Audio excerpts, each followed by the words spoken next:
This is a lecture from OpenTuition. To benefit from the lecture, you should download the free lecture notes from opentuition.com. Now we begin to look at parts of the rational model in a little bit more detail. First of all, the mission statement. And again, this will be familiar to you, or should be. The mission is really the purpose of the organization. And when it's put into a mission statement, and many companies now publish the mission statements on their website or as part of their annual reports, generally speaking, it's about half a page long. Nobody wants to read much more than that. And it will give the purpose of the organization. It will say, I am a car company, we are a car company, something of that sort.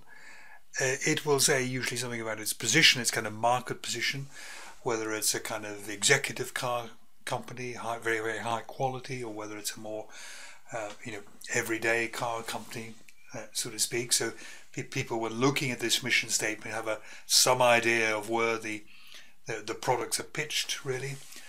And then there's quite a lot then about the culture, ethics, and values of the company, that they will be compliant with local laws, that they will give all employees equal opportunities, that they will look after their customers very well, and so on, and give very high attention to quality, or whatever these perhaps to some extent slightly fashionable things to be saying are. Now most companies have stuff in it about how they're going to be reducing their carbon footprint, increasing the proportion of perhaps product or waste that's recycled, and so on. Mission statements are both an external and internal document. Excuse me, they tell external stakeholders and so on what the company's about, what it's for, but also the internal stakeholders like the employees here. If they look at the values, culture and ethics, and if these are pushed very strongly by top management, the idea is that hopefully they will absorb some of these values, culture and ethics, and it means you can trust those employees better rather than having to supervise them quite so carefully. Stakeholders. Stakeholders can be anyone affected by the organization. Here we have a typical list of stakeholders. First thing is they can be divided into a number of different types. First of all, there is internal. And internal stakeholders would tend to be the employees and the managers, and indeed the directors, if there are any directors there. And then you have connected. Think of those as outside the organization, but connected by some sort of contract there.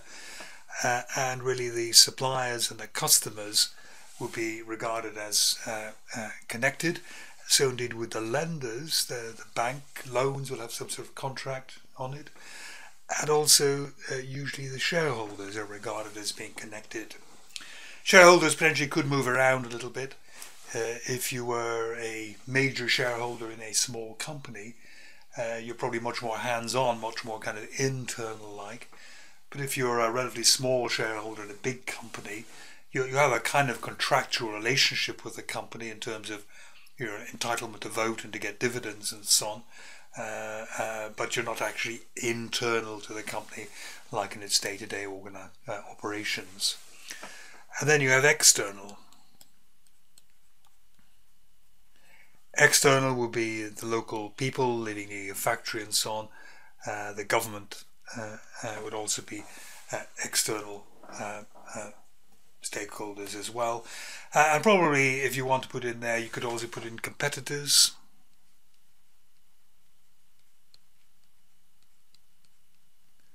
Competitors are not anyway linked by any sort of contract, but they would be external stakeholders, and they would be affected, for example, if you adopted illegal or unethical activities, then they may have some comeback. To a large extent, I've never really thought that this categorization of internal, connected and external makes very much difference here. These are the standard categories. I think you need to know them. But when it actually comes to analyze what do we need to do with our stakeholders, or what's their effect on us, I think it's got relatively little to do. What we're heading towards is to recognize that what many of the stakeholders want is going to be in conflict. So, for example, the shareholders, let me just get rid of this if I can, and so a little bit more room. Here, as I say, it doesn't really matter too much about these internal, connected and external ones here, but by and large, shareholders want the profits to be up,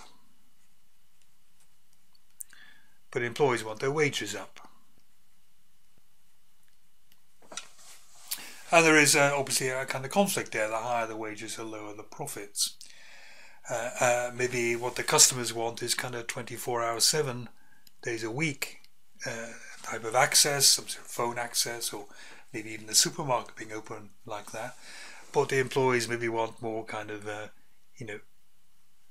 hours a day, maybe 5 days a week. There's a conflict going on maybe in there. Maybe what the government wants here is kind of no redundancies.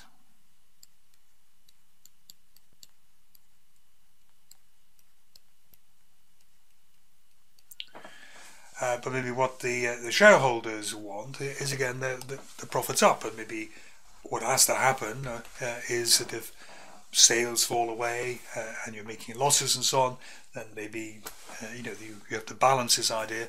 Should we make some of our staff redundant, close down a factory and so on, to allow our shareholders to either make profits or just for their investment to survive? So it's very easy to get these conflicts, and it's not a mistake of management. It's not the fault of management that there are these conflicts, but they do exist, and management has to manage the conflicts, and we'll see in a moment some ways in which they could do that. However, before that, before we know how to manage them, we need to just analyze them here. And Mendelow's matrix is a way to analyze the shareholders, and it's in terms of their power, what they can actually do, can almost inflict their will on you, and their interest. And if interest is low, think of them as being fairly passive. And if interest is high, think of them as being very active. Likely to do something about it if they don't like it, in other words, if they're active. And we have here the key players. Key players have got a lot of power, and they're very active, very militant. They'll do something about it to make sure they get their own way, really. Now, the key players could be employees. It could be employees if they're highly unionized. Then there is high power because they can go and strike and be very expensive to you. They might be very militant, have a history of industrial action. So we have to watch them, and these militant employees tend to get quite good pay rises.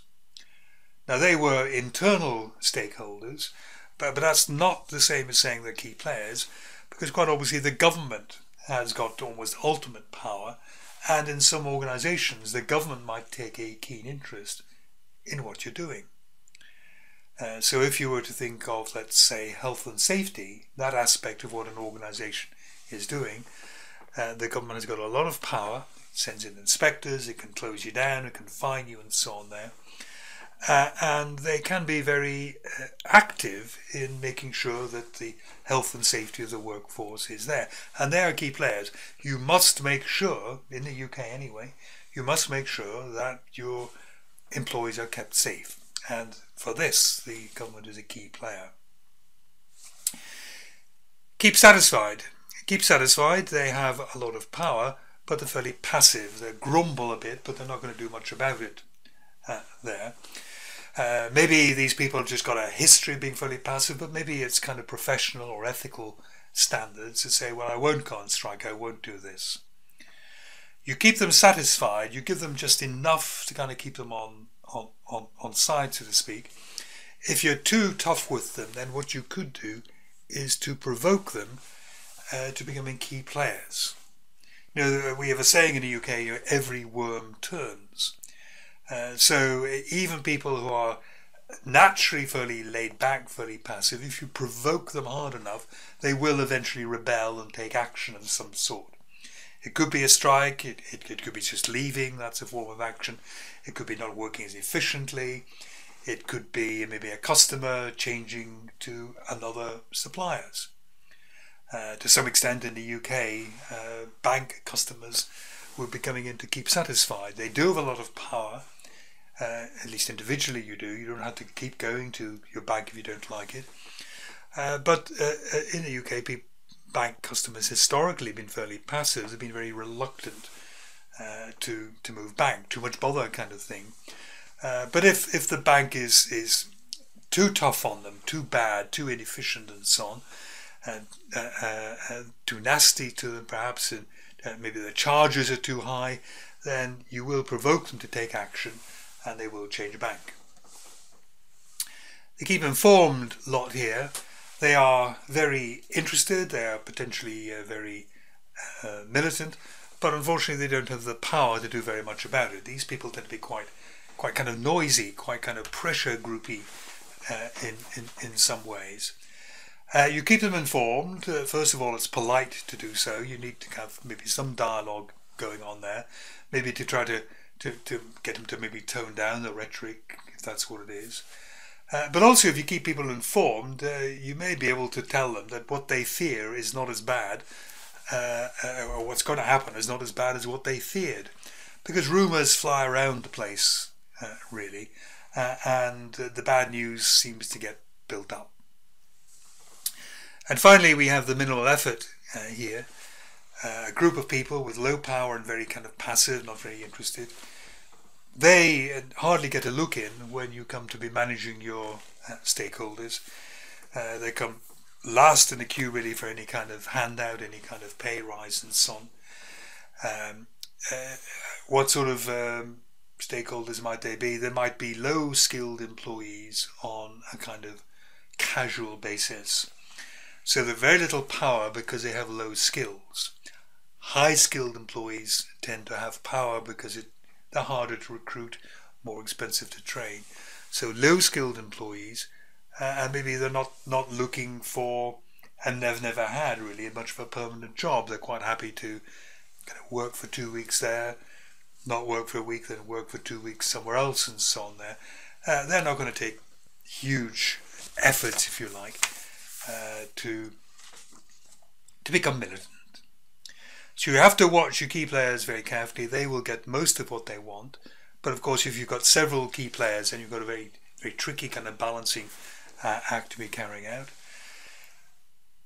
Keep Satisfied, get a lot of what they want, but just enough to keep them on side, so to speak, and the other people don't get nearly as much of what they require.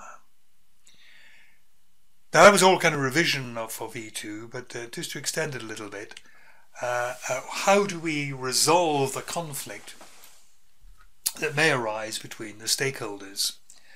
And there are a couple of models maybe to be looking at. The first is the Thomas-Kilmann model, and this looks at the stakeholders' assertiveness here, and it looks at their cooperation or cooperativeness along there. So how very assertive they are in making people know what they want and trying to make sure they get it, but also are they likely to cooperate at all with maybe competing stakeholders. So if we start with the bottom left here, people who are not very assertive, and also there's very low cooperativeness there. And I think that's kind of, well, the low assertiveness is okay, but the problem is if people are low assertive, it doesn't mean they haven't got wishes, it just means they don't express it very much, they're not very assertive. And what can happen here is that you have stakeholders who want something but don't make it clear that they want something. And the kind of problem kind of festers away there. They are unhappy. They won't work very well if they're an employee, say, for example, but you won't necessarily know why they're not working very well.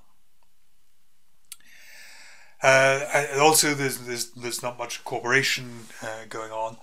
You're sort of avoiding any sort of conflict here whatsoever. It might be okay on trivial matters. It might be okay on coming to decide what sort of coffee machine to have in the office and so on. People might be assertive, but they get over it. They're not going to worry about it. But if it comes maybe to looking at working conditions or working hours, and people don't make their views thought, then clear, then the risk is it kind of bursts forth. The dam breaks at some point, and you have a much greater problem. If we look next at high assertiveness and low cooperativeness, which is going to be here. So these people are no shrinking violets. They say what they want, very, very assertive in doing that, and they're not going to cooperate at all with what other people want. This is going to be quite a kind of an aggressive kind of situation here. Each person is determined to win. And they couldn't care less if the other person gets nothing. It's a complete wipeout, a complete loss, if you like, for the other people. This may give them short-term victories, but long-term, it's not really, I think, the way you want your organisation to be kind of constructed here.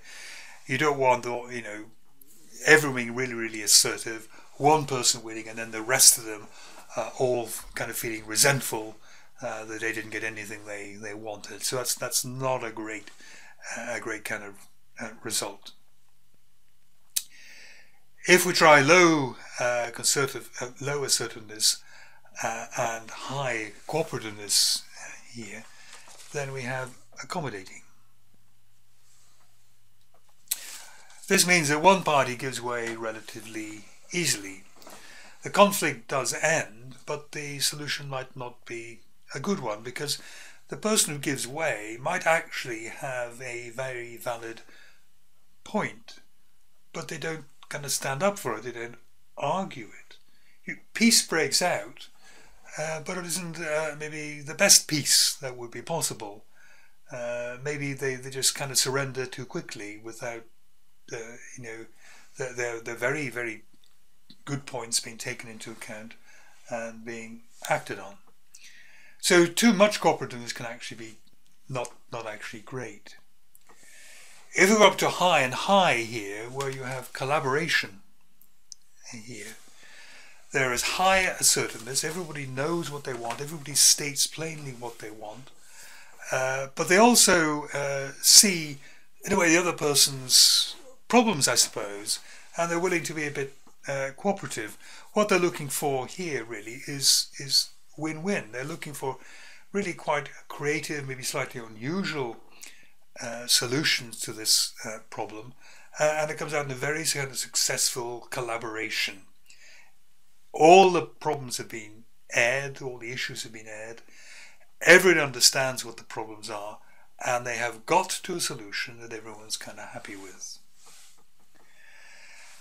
And then finally we have compromising, where kind of people are kind of middling in each ways. They kind of make their views known, but maybe they don't stick with them very strongly, even though they might be absolutely right views in many ways.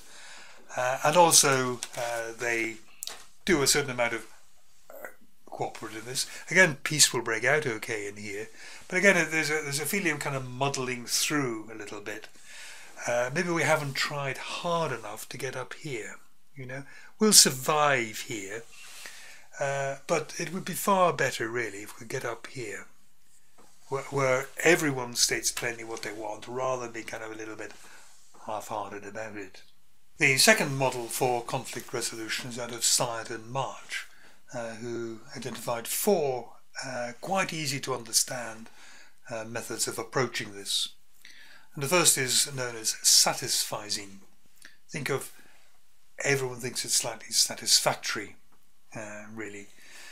And what happens here is between your stakeholders, you hold negotiations between the key stakeholder groups, to try to get to an accepted compromise, really. Every party achieves a reasonably satisfactory outcome. The second approach that can be used is sequential attention, where this is really what you do is you satisfy people in a kind of a sequence.